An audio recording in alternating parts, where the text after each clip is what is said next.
Get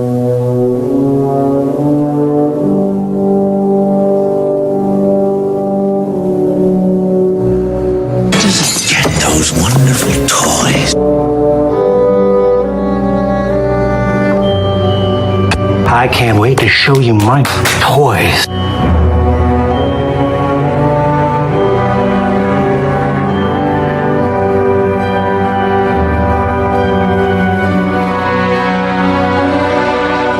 Bring you another DC toy review. Today I've got my DC Essentials Batman. Very excited for this figure. He's 7-inch scale with all the articulation of the icons figures, which excites me greatly. He looks like there's no pose this guy can't do, and I'm very fond of the 7-inch figure versus the smaller icon size figure. I did opt to get 2 of these figures, one to open and one to keep unopened. Whenever I buy 2 Batman figures, I always open the one with the better paint job, as I can enjoy him more open, and I figure the value of an unopened figure won't really change whether he has a paint scuff or not. From this line, from Wave 1, I got simply Batman and Deathstroke. Did not bother with the other figures, for I am into Bat-related characters for the most part. I do find it amusing calling this line DC Essentials. They had a line last year called DC Comics Essentials. It was simply re-releases of existing figures. I got the new 52 Batman for my unopened collection, as it was different packaging as the previous release, but kind of amusing that they're using almost the same name for this line. The packaging the figure comes in, nice solid packaging, reminiscent of a lot of the other DC collectible figures recently. You can see the rest of Series 1 on the back. So let's get to it. So this figure is very, very tall, which I do like. The colors are very nice. Please be aware of paint issues. Look very carefully at your figure before purchasing him. I thought I had a perfect one, but after getting out of the package, I do see a few issues. Nothing major, but just make sure you give him a good look over. From what I've read, there's been a lot of not perfect paint jobs, to say the least. Let's jump into his height right off the get-go. So it looks like he's sitting at right around 6 7/8 inches tall. Very close to 7 inches, which I like quite a bit. I imagine this will fit very nice with NECA style figures. He did come with one accessory, which is simply a standard Batarang. Nice, and it does appear to be a new sculpt of sorts. No extra hands or heads, but some things I noticed on him. His head range of motion is fantastic. Can look this far down. He's looking off the side of a building. Can even look this far up. Very nice indeed. His hands do come out very easily, which implies they probably originally were going to come with extra hands, but decided to save some money on that.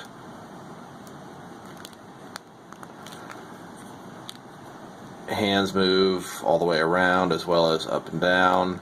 He's got double jointed elbows, which is very nice. Bicep swivel. Ball in shoulder, goes out that far, can definitely go all the way around, except his cape will make that kind of difficult. Nice ab crunch. Ooh, haven't broke it yet. Ooh, interesting. You hear that popping? Head can definitely spin around, no problem. Once again, exact same thing on the other side. Legs go out about, ooh, very nice. That far. Thigh swivel, double jointed knees. Looks like he's going to be able to do pretty much anything you want pose-wise. Love to have him off rooftop looking down, crouching, all that good stuff. Do like the color. He's got purple on the inside of the cape, blue on the outside. His feet. Now, maybe can't see that very well.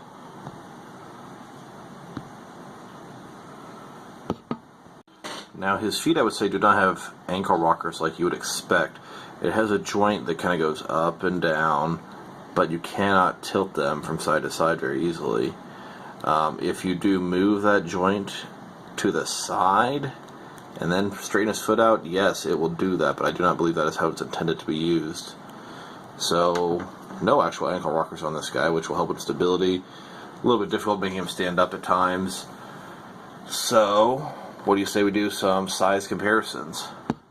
Common comparison will be this Rebirth Batman versus the Icon smaller Rebirth Batman as well. Very similar articulation scheme, but very different size, as you guys can tell.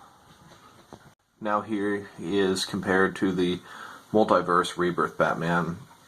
This is your typical DC Universe Classic size figure, slightly smaller than the Essentials Batman and line in general, but I'm totally digging what they have released.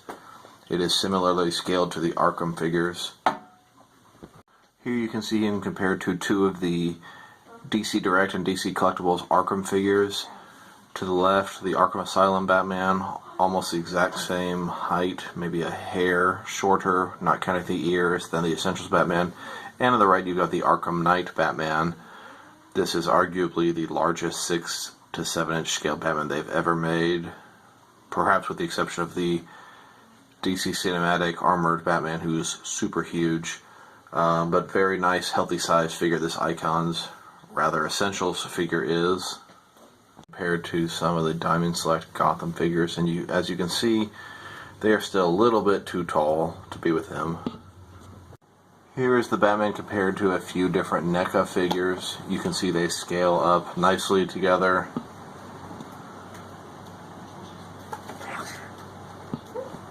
Here is the Batman compared to some 7-inch McFarlane figures. Once again, I think he fits in pretty well. They are a tiny bit bigger than him.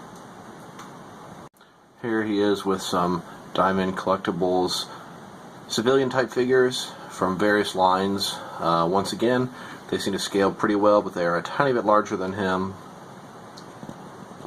Overall, I would highly recommend this figure. He moves very well. He looks very good. I can't wait to get him on top of GCPD rooftop with the back signal looking over, down. I look forward to seeing what else this line is going to bring. I have Deathstroke. I'm planning to get Harley Quinn, Joker, Nightwing, and Batgirl. I will be doing a review for Deathstroke, so keep an eye out for that. That's coming very soon. This is my first figure review ever, so any comments, suggestions, questions, concerns, please post them below. Thank you. Talk to you soon.